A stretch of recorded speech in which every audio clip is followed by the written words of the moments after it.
নবনিযুক্ত মাননীয় প্রধানমন্ত্রীর শপথ পাঠ পরিচালনা করার জন্য রাষ্ট্রপতি মহোদয়কে বিনীত অনুরোধ জানাচ্ছি।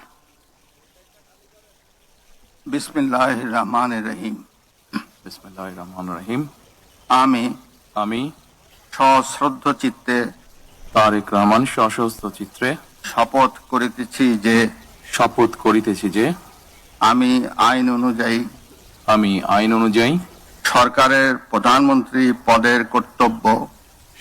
প্রধানমন্ত্রী পদের কর্তব্য বিশ্বস্ততার সহিত পালন করিব।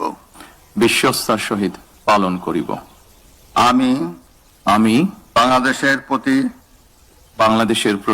অকৃত্রিম বিশ্বাস ও আনুগত্য পোষণ করিব। আমি সংবিধানের রক্ষণ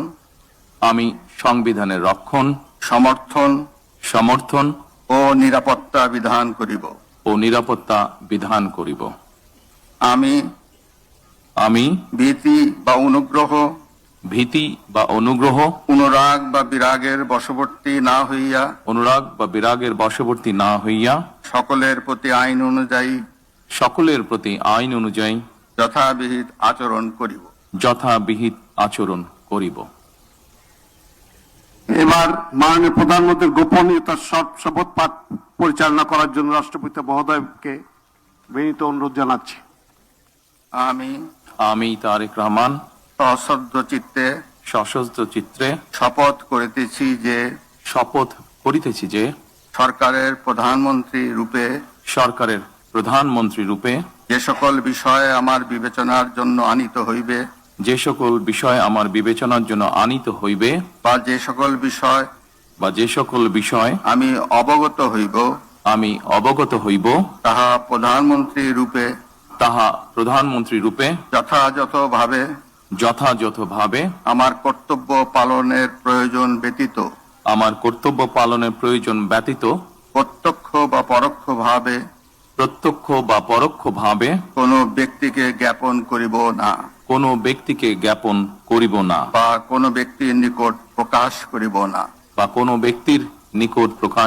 না। ধন্যবাদ।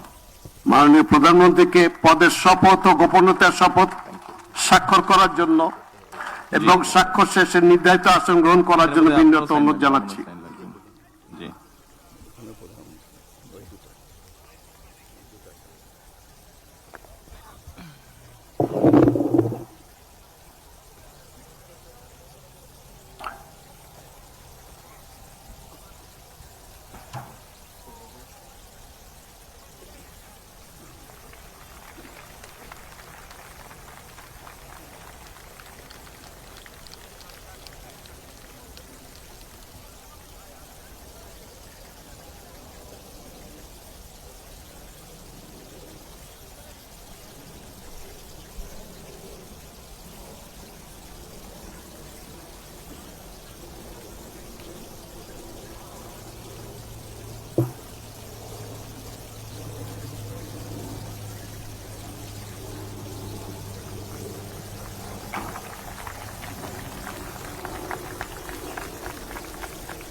দুইটাই